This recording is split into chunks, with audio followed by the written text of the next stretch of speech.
I detected you on our sensors, I couldn't believe it. You're here.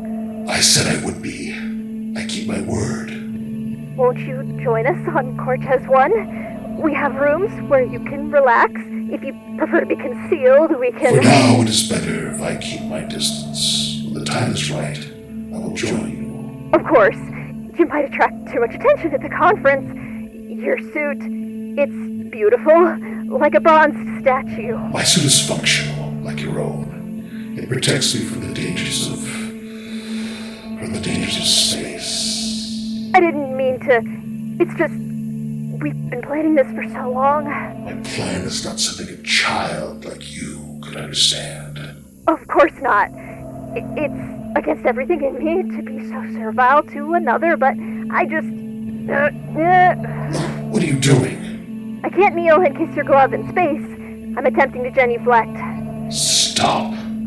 It's grotesque. For the next several hours, all I require is your silent obedience. You and the rest of your cohort in Chachara. Yes, of course, sir. No. Don't call me sir.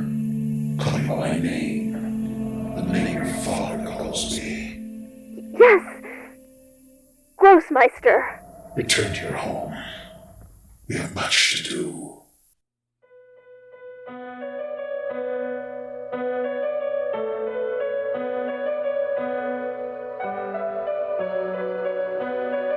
Exoplanetary, the adventures of the space-faring Wolverton family and their friends far in the future.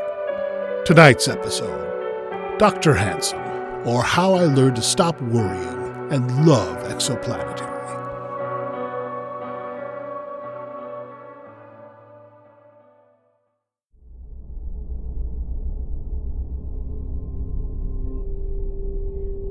When you told me that you wanted to look in on an old friend, I thought we might be heading home to Earth's solar system, not here.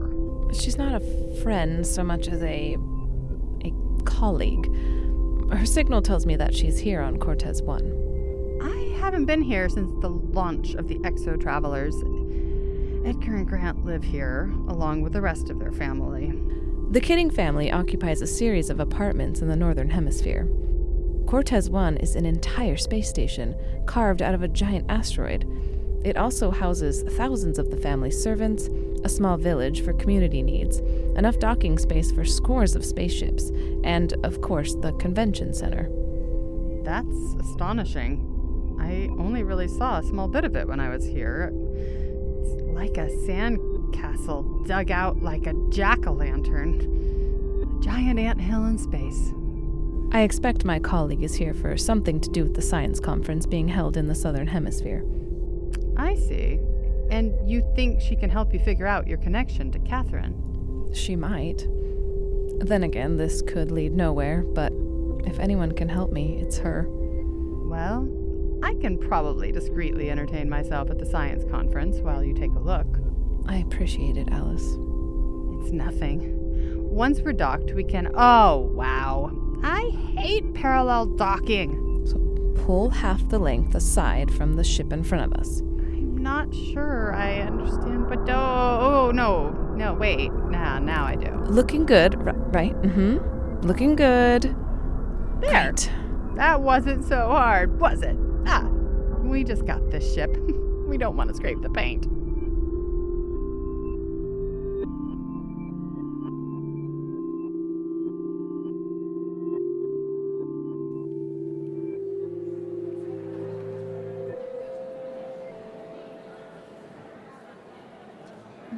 Pardon me.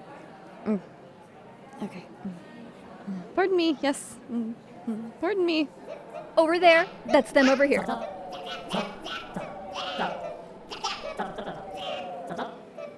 Oh my. Security androids. Hello, I'm the Venerable August Rutherford. I'm actually an invited guest to this conference. I'm supposed to be speaking on a panel about... Oh, it's you! Of course it is, old friend. Do I have to call you Venerable One? Estelle! Of course not, my friend. It's been so long. I haven't seen you since matriculation. And the party that night. Are you alright? You look sweaty. Yes, sorry. It's been many years since I've been around so many people. I may have developed a little bit of a social anxiety. How unfortunate for you. You don't seem to be so crowded now, though. My personal security androids. I call them Zip, Zap, and Zop. Quiet down, kids. They're certainly intimidating. I also wanted to thank you for inviting me to the conference. I was worried that everyone had forgotten me. How could I forget my dearest childhood friends? This is my big debut. The family is finally giving me some power over the company, and this conference will help me decide which projects EXO will take on over the next few years. Not only do I want to hear what you've been up to, I want you both to advise me. Both? Didn't I mention that Brother Dustin was coming? No? Well, now you know. That's confusing. Someone just told me he's dead. I hope not. That would be embarrassing. I would have thought you'd mention this before I sent the invite. Well, what's your excuse? Zip says that Brother Dustin just docked in Amber Zone 7. So, there you go, the latest gossip. I'll have to ask him about all of this. Yes, we're all going to have plenty of time to catch up. The crush of humanity has an unpleasant odor. Let's make way to the VIP lounge. What do you say? Lead on.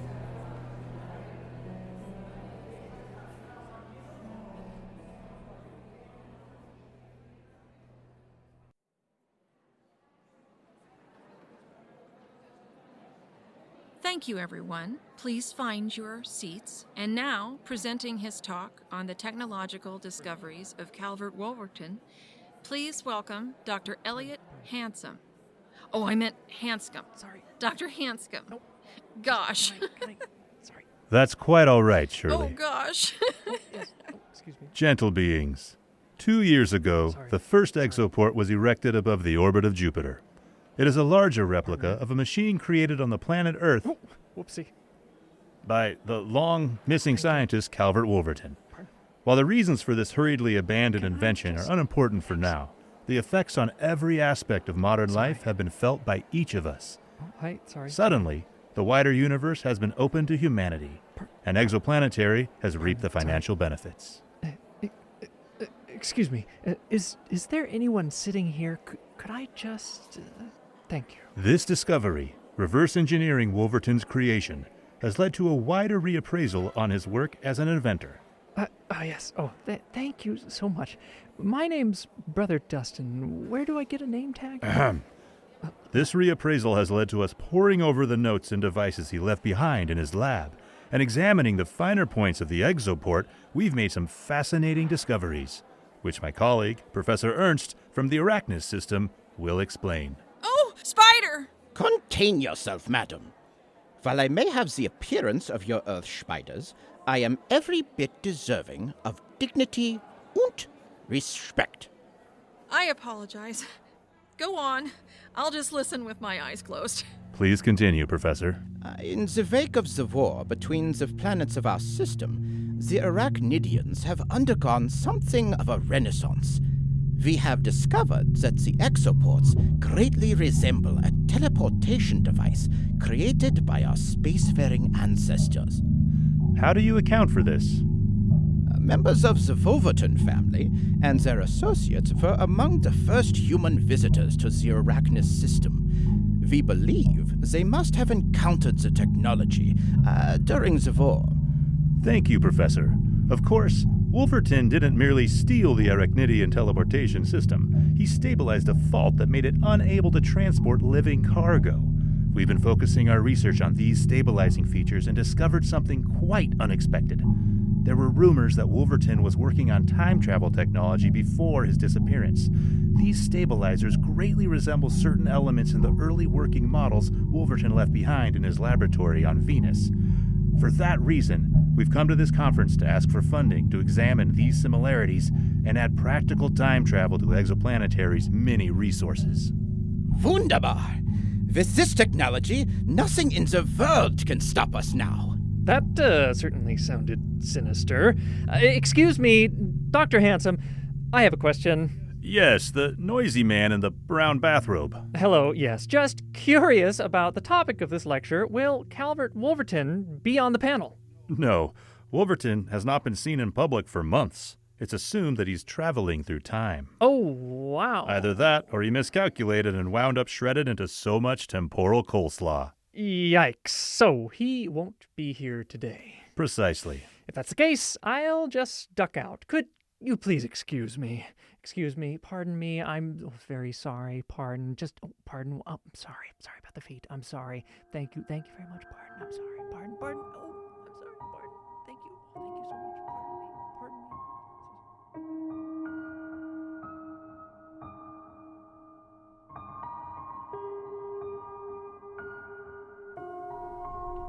me. Ben, look at all these people. I see them. We have to blend in. How? They're all wearing uniforms. We only brought our combat gear. Over there. They're getting the uniforms from that room across the way. Excuse me. Excuse me. I just need to get over there. Excuse me. Thank you. That should give us some privacy. Let's make the most out of it. Our intelligence that Chaturanga is planning to disrupt the science conference is still less than 24 hours old. Cortez One has thousands of people working on board. Now that we have uniforms, we can blend in and look around. Nobody will notice 3 more. This is your operation, Ben. Where do you want us? I'm going to investigate the conference itself. Ishmael, I want you checking out here below the decks. Condola, I want you taking the residence above. Got it. Remember that Chaturanga likes to recruit people close to their intended targets. Look for people with access to the Kidding family, but don't trust anyone you haven't cleared. Not even the Kidding family? Especially the Kidding family. All right. Heading out. Keep those radios on. Right. Be careful. Are you all right, Ben? I'm close, Condola. I can feel it. Is that why you brought this thing? My katana? I suppose so. I remember when they arrived at the diner for you. Blood-stained drones. The drones of Father Omega. I melted them down to their base materials. With the steel, I fashioned this sword. But why? To remember. This was only ever intended to hang in a place of honor. To look at it and think about those I've lost. And now you plan to raise it in anger. Never in anger. With Chaturanga, it's only in defense. How do you keep it hidden? Can't really. I was hoping to find a security uniform. Might seem less conspicuous. Security? I saw some over here. Ben, look at this. At what? A body. He was stabbed. Let me scan. Upward angle. The killer might be shorter. 1.5 meters or so. Seems to confirm our intelligence, wouldn't you say? Glad I brought my vest. I'm going to get up there. Radio your father with the details. Be careful. You too, Ben.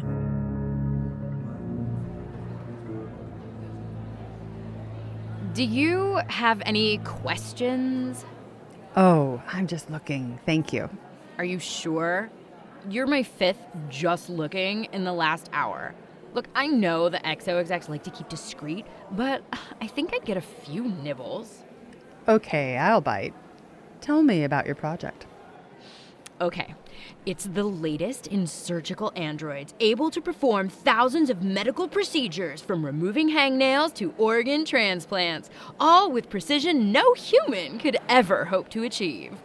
And at twice the price. Well, accuracy is expensive. Of course it is. I'm sure they're magnificent. I'm just a little cynical when it comes to the medical industry. Yes, but these advances are saving lives. And the billing departments are ruining those lives. Okay, well, maybe I'll invent a way to run a hospital without money next. That would be useful. So you aren't an exo executive, are you? Nope. Just a concerned citizen of the universe. A concerned what now? Oh, I'm gonna go. Don't break anything. Don't touch it. Okay, bye. Have a good conference. Alice, is that you? Peter? What? No, it can't be. Wait a moment. Wait. You aren't the exo-traveler. No, you're right. I'm the, human.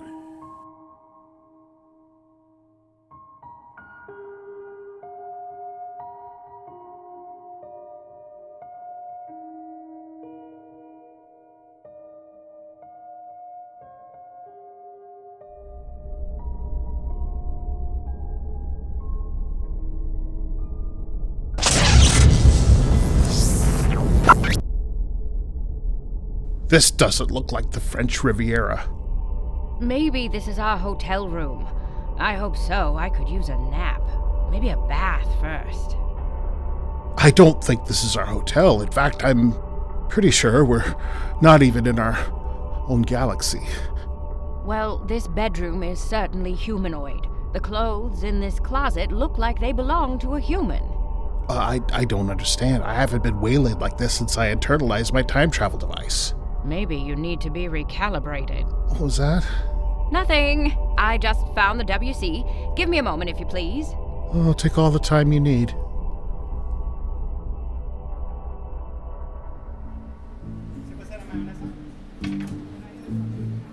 Am I in the right place? I'm the new cook.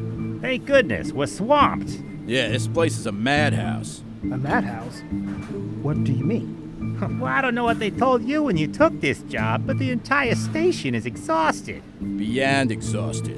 Normally they hire more people for these science conferences, but with so many folks scattering through the exoports, there just ain't nobody willing to take just any job. It's like the Wild West out there, and we're stuck here in the mild East.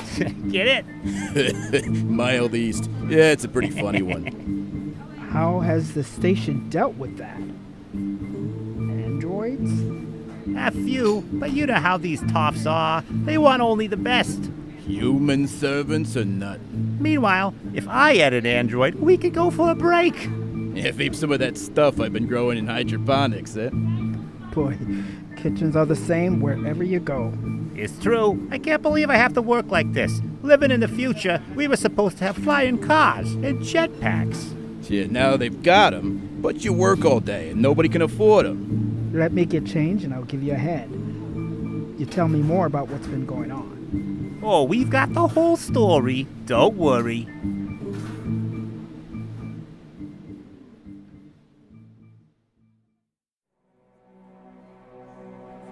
I can't believe it.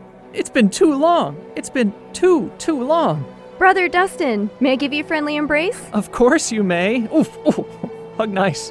Estelle, it's so good to see you. Brother Dustin! Whoever thought my shyest classmate would become one of the most famous people in the galaxy? Famous?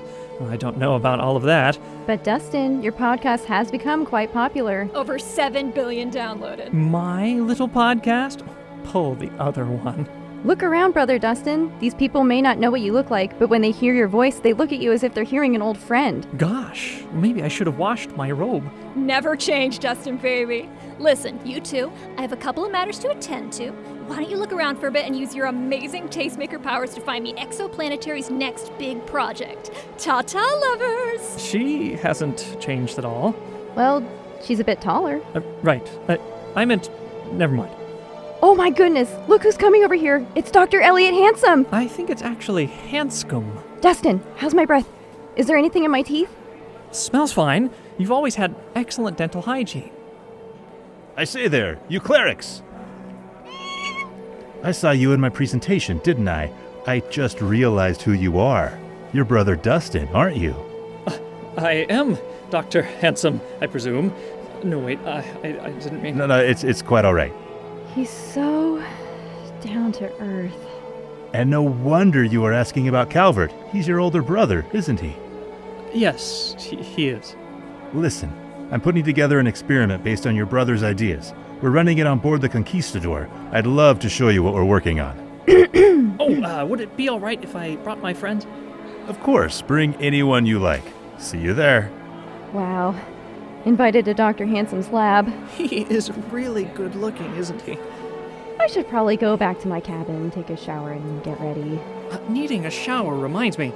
I need to find Brother Kermit. I haven't seen him since we got on board. Brother Kermit? Yes, when I told him I was coming here to Cortez One, he was very excited. Something about a family matter he needed to attend to.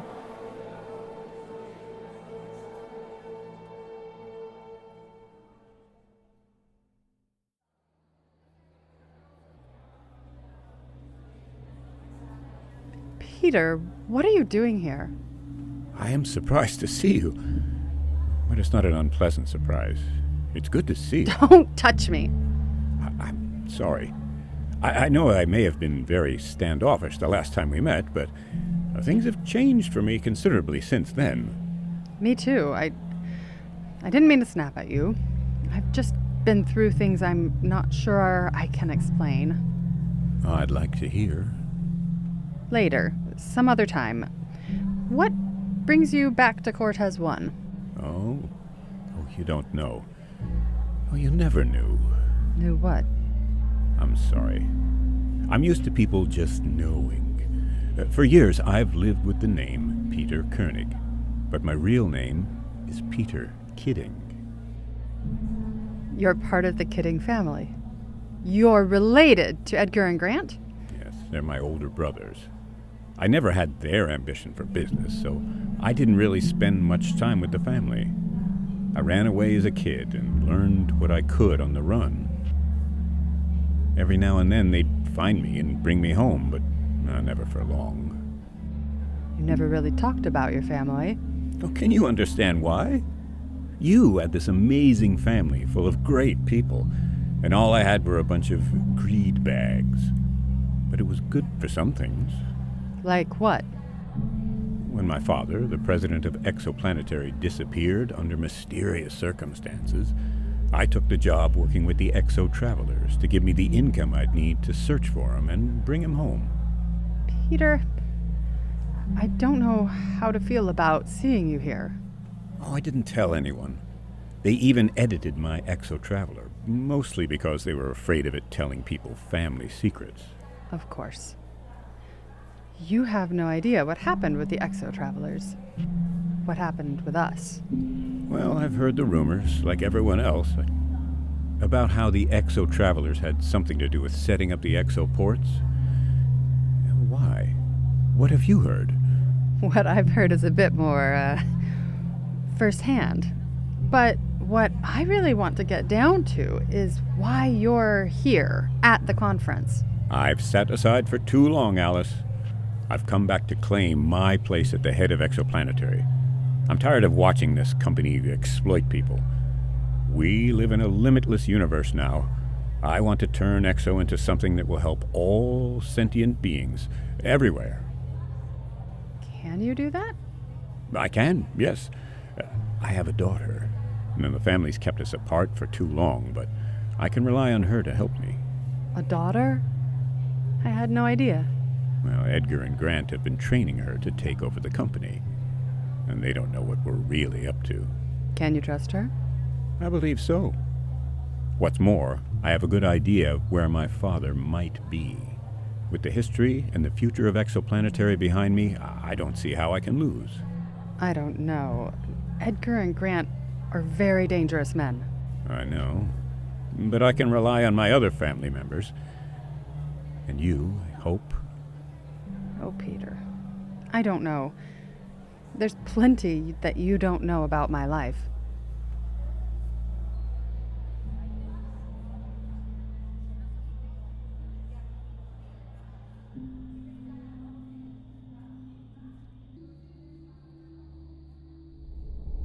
Come look at this, Amelia.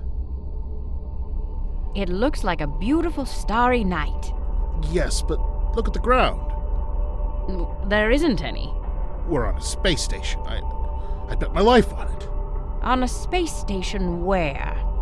Well, this is a new invention of mine. It looks at star fields and determines your location in the universe, and we're in the Andromeda Galaxy. The exoports are truly everywhere now. Maybe we should clear out of here, Calvert. I'm not sure we're necessarily welcome here in the back of beyond. You never know what trouble Oh my giddy aunt. What is it? Calvert, do you remember when you told me that you faint at the sight of blood? You may not want to come in here. Well, that only happened once, and... more! I'm sorry. Please don't faint. You might hurt yourself. Oh, that's the most brutal thing I've ever... Amelia, I know those men. Well, who are they? Edgar Grant Kidding, the CEO and chairman of the board of Exoplanetary. I think I'm gonna be sick. These men were stabbed to death by a homicidal maniac. we'd better make ourselves scarce. Oh, I need to find a bathroom first.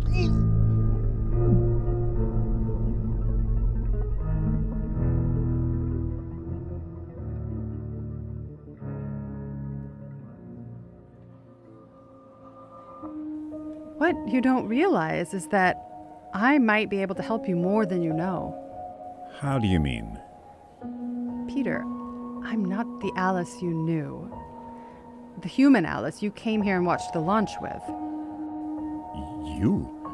You're the exo-traveler? I am. And there's so much more I want to tell you about, but I'm not sure. Oh, you don't need to. In your own time. But if you're going to change Exoplanetary into a force for good, that's a massive thing. You have my help. Well, that means the world to me, Alice. It means so much to me, too. More than I can tell you.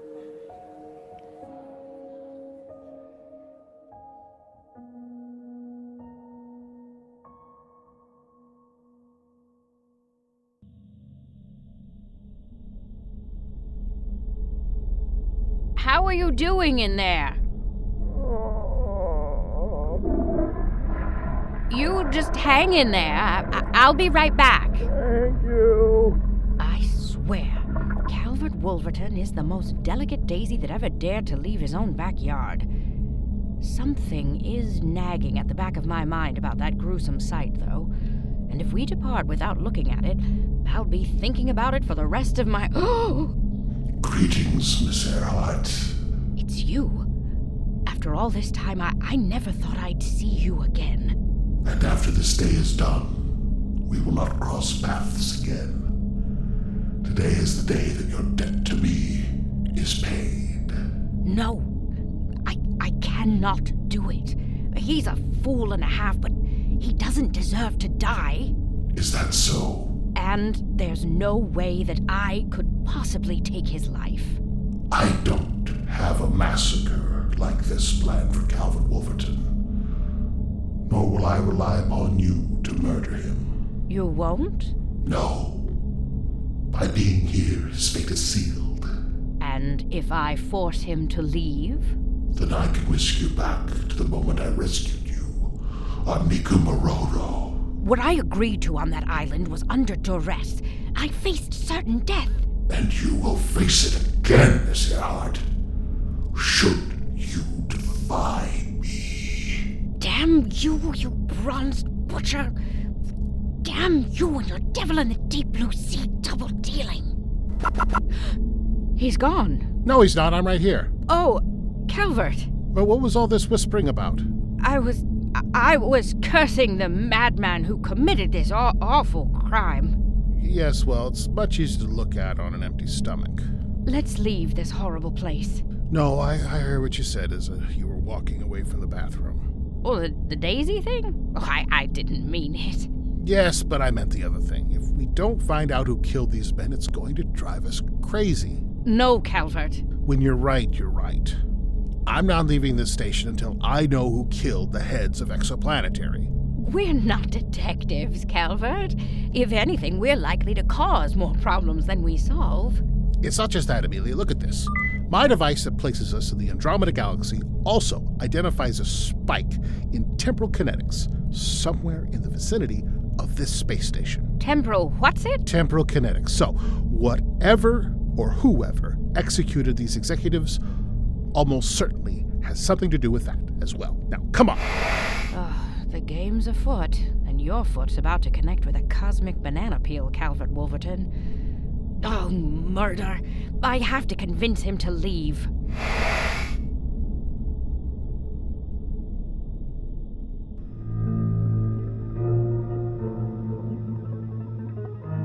I find it hard to believe that he'd be cooped up in his room during the science conference.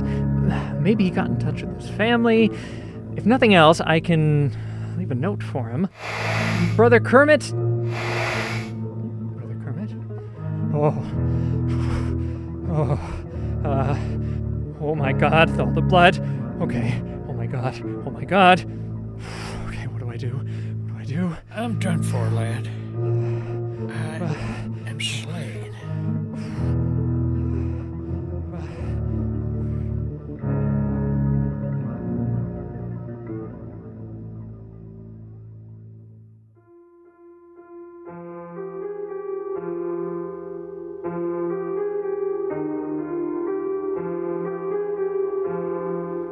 You have been listening to Exoplanetary, Dr. Hanscomb, or How I Learned to Stop Worrying and Love Exoplanetary, written by C. Christopher Hart, performed by Firiel Elliot as Alice Wolverton. David Loftus as Ben Wolverton. C. Christopher Hart as Calvert Wolverton.